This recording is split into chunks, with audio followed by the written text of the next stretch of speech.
ನರೇಂದ್ರ ಮೋದಿಜಿಯವರನ್ನು ಕಂಡವರಿಗೆ ಹೆದರಿಕೆ ಇವರಿಗೆ. ಅನ್ನೋದು ಇದು ಒಂದು ಹಗಲದೊರಡೆ ಅಂತ ಹೇಳಿದ್ರೆ ತಪ್ಪಾಗ್ಲಿಕ್ಕಿಲ್ಲ. ಕೇಂದ್ರ ಸವಲತ್ತು, ಹೆಸರು ಇವ್ರದ್ದು.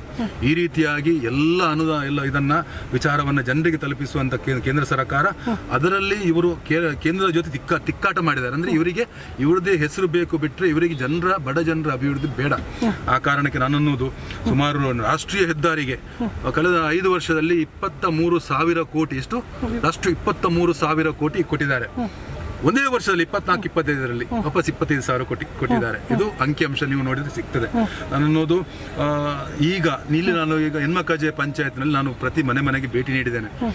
ಫಾರ್ ಎಕ್ಸಾಂಪಲ್ ಉದಾಹರಣೆಗೆ ಮಹಮ್ಮದ್ ಹೆಸರು, ಪಾಪ ಅವರಿಗೆ ಸಮಸ್ಯೆ ಮಾಡ್ತಾರೆ. ಆದರೆ ಮಹಮ್ಮದ್ ಅವರ ಮನೆಗೆ ಹೋಗಿದ್ದೆ ನಾನು.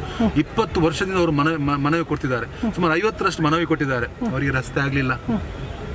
ಪ್ರಧಾನಮಂತ್ರಿ ನಿಮ್ಗೆ ಗೊತ್ತಿರ್ಬೋದು, ಗ್ರಾಮ ಸಡಕ್ ಯೋಜನೆಯಿಂದ ಮಾಡ್ಬೋದಿತ್ತು, ಮಾಡ್ಲಿಕ್ಕೆ ಇವರಿಗೆ ಇಚ್ಛಾಶಕ್ತಿ ಇಲ್ಲ.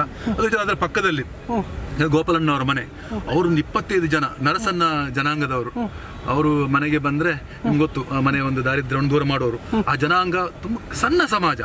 ಅಲ್ಲಿ ಏನಾಗಿದೆ ಅಂದರೆ ಗೋಪಾಲಣ್ಣನವರು ಅಲ್ಲಿಗೆ ಹೋಗ್ಲಿಕ್ಕೆ ರಸ್ತೆ ಇಲ್ಲ. ರಾತ್ರಿ ಹೋಗಬೇಕಾದ್ರೆ ಹೆಬ್ಬಾವು, ಹಾವು ಎಲ್ಲ ಇರ್ತದೆ. ಅದಕ್ಕೋಸ್ಕರ ಮನೆಯನ್ನೇ ಖಾಲಿ ಮಾಡಿ ಹೋಗಿದ್ದಾರೆ. ಬೇರೆ ಬಾಡಿಗೆ ಮೇಲೆ ನಿಂತಿದ್ದಾರೆ, ಪೇಟೆಗೆ ಬಂದು ನಿಂತಿದ್ದಾರೆ. ಅಲ್ಲಿ ಹೋದಾಗ ಅವರು ಕಣ್ಣೀರಿಟ್ಟು, ನಂಗೂ ಕಣ್ಣೀರು ಬಂತು. ನನ್ನನ್ನೋದು ಈ ರೀತಿಯಾದ ಒಂದು ಅಭಿವೃದ್ಧಿ ರಹಿತವಾದಂಥ ಸರ್ಕಾರ.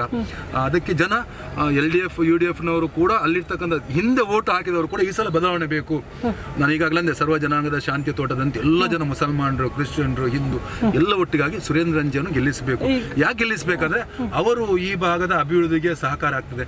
ಕೇಂದ್ರ ಸರ್ಕಾರದ ಅನುದಾನವನ್ನು ನೀವು ಸರಿಯಾಗಿ ಇಂಪ್ಲಿಮೆಂಟ್ ಮಾಡದ ಕಾರಣಕ್ಕೋಸ್ಕರ ಎಲ್ಲಿ BJP ಶಾಸಕ ಇದ್ರೆ 100ಕ್ಕೆ 100 ಅಲ್ಲಿ ಅಭಿವೃದ್ಧಿ ತರಲಿಕ್ಕೆ ಆಗ್ತದೆ. ಬಡವರ ಬಂಧು ಅವರು, ಬಡವರ ಪಾಲಿಗೆ ಅತ್ಯಂತ ಹೋರಾಟಗಾರ ಅಂದ್ರೆ ನ್ಯಾಯಯುತ ಹೋರಾಟಗಾರ.